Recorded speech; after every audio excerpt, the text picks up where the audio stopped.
Hi everyone, it's Becky from Ivy's Corner here, and I'm back once again to do a little bit of mini mono tangling for you.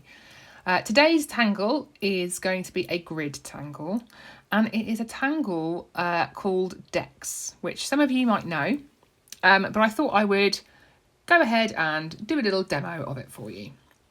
So as ever, with a grid tangle generally, we're going to sort of get cracking with our pencil and do our dots.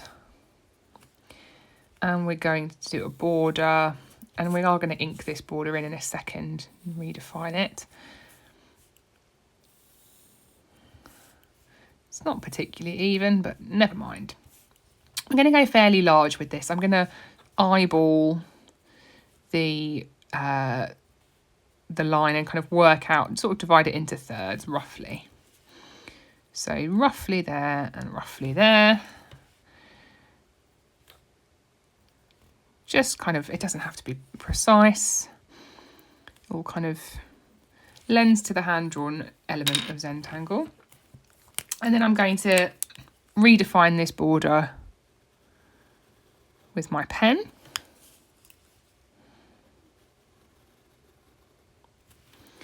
Just taking it nice and slow and turning my tile as I go.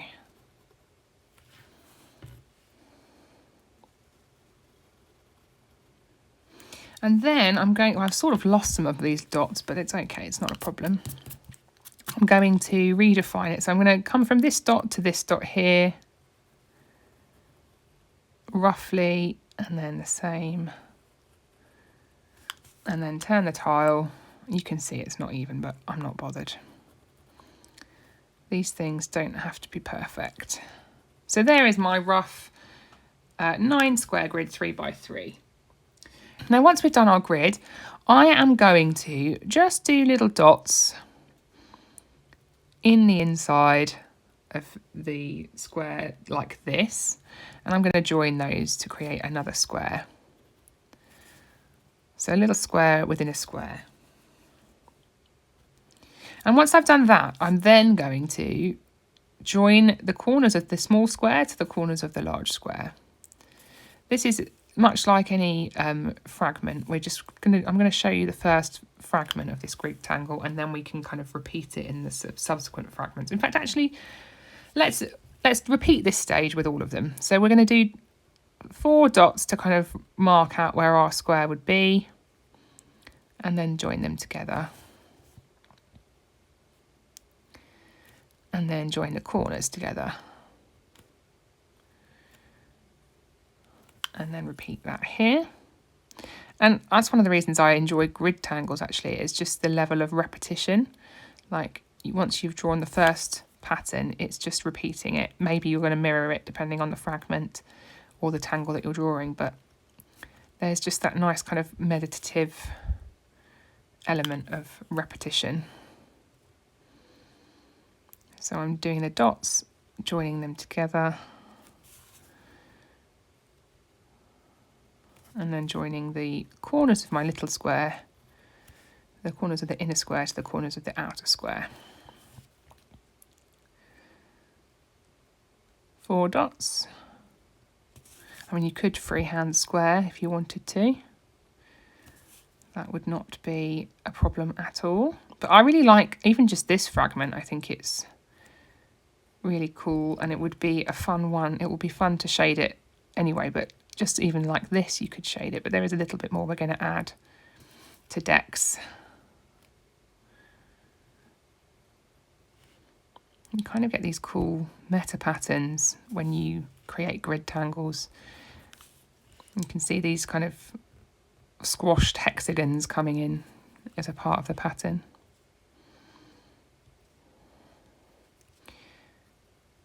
My dot here was a bit out of whack, so I'm just going to draw over it.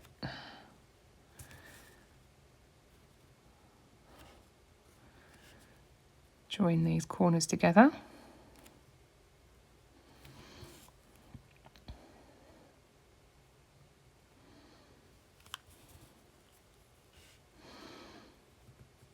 Join the dots together. And then the corners again.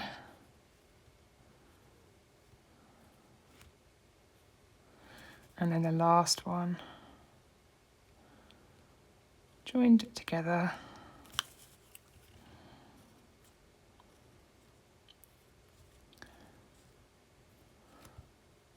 There we go. So I've repeated that same little pattern in each of my squares. And the next step for decks is to choose two next to, like two sections, two of these four-sided shapes that are next to each other. I'm going to go for this one and this one on this square, and I'm going to just do some little aura lines. Because I'm not tangling very big, I'm only going to do two, but if you had a larger space, you could do more. So I'm going to do that on the one corner of each of these, and the same one in each grid square. So I'm going to do this aura here, turn my tile and do this one. And when you approach grids like this, you can actually do things a little bit differently if you want to. When you can just draw your grid tangles in the way that is most comfortable for you. So obviously along this line here, I've done each square fragment individually. But if you want to kind of keep things nice and flowy and a bit easier, as an example, you could do all of your lines that go in one direction along the line like this, and you're kind of just retaining that comfortable hand position. And then I'll do the next ones down here.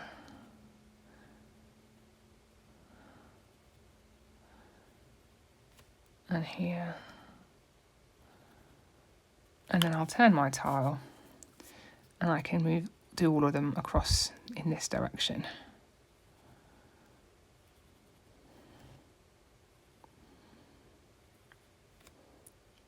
Just to keep my hand in the most comfortable position for me,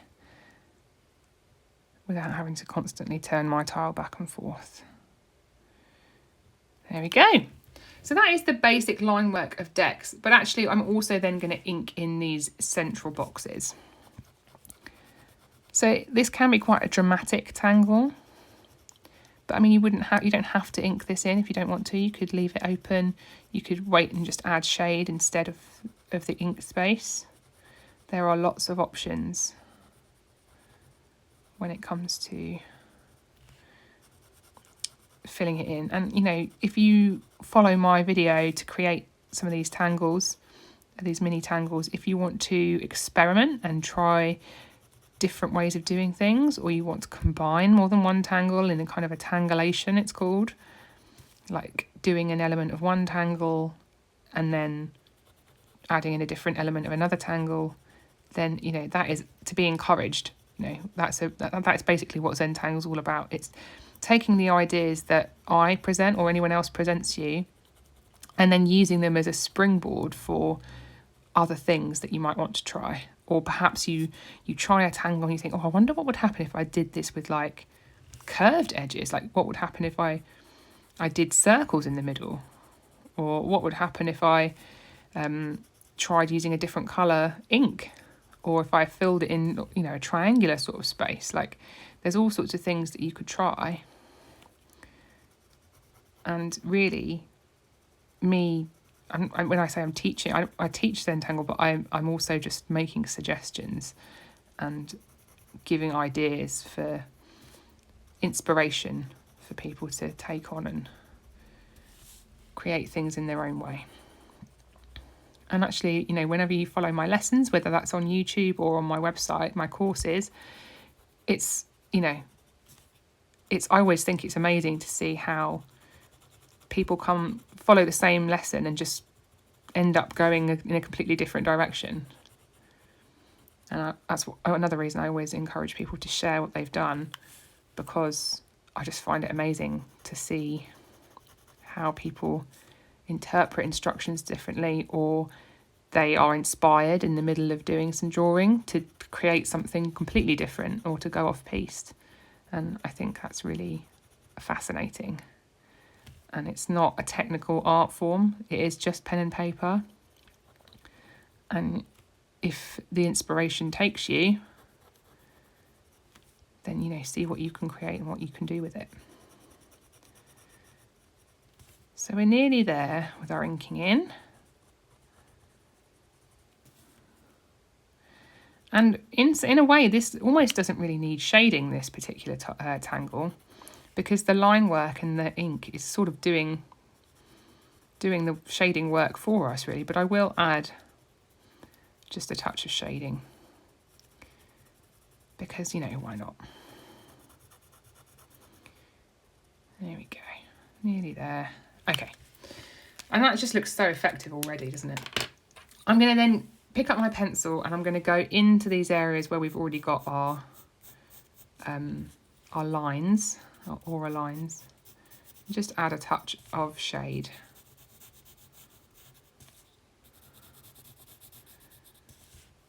It's a little bit like Cubine. If you're familiar with Cubine, it's another grid tangle, and another one that looks really kind of dimensional like this. Like I feel like this one, the centre of this square really is like vanishing away into the distance. It's sort of playing with an idea of perspective, which is really fun. But Cubine's similar, and you could, if you wanted to, maybe try doing alternating squares of Cubine and decks. I think that would probably look really cool. But having this inky section is quite dramatic on your tile. There we go. So there is our pencil that we've placed, and then I'm just going to go through and soften any hard edges. You can see I haven't been perfect with my pencil drawing, because my pencil shading, because that's the job of the tortillon. You place some graphite down and then you can blend any harsh edges or gaps.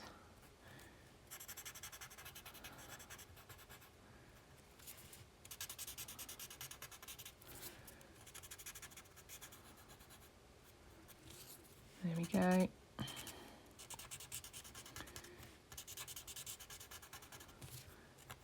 It's like looking into, like through a window, isn't it? At night.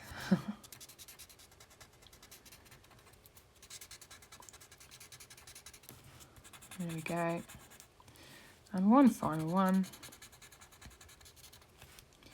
So lots of straight lines, lovely grid tangle. And yeah, really dramatic, really interesting, and a really fun one to draw.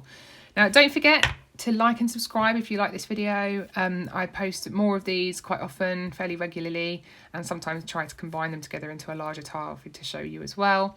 So feel free to have a little look at those videos. Obviously, I'm also on social media, so please feel free to follow me over there on Instagram, TikTok, Facebook, Pinterest, and YouTube Shorts as well. I post regularly on there, so please follow me on your preferred channel. If you do any tangling following my videos, then please feel free. I'd love it if you would use the hashtag Ivy's Corner, or tag me at Ivy's Corner Art, so Ivy's_corner_art, and then I can see what you've been up to. But thank you so much for watching, and I'll see you soon.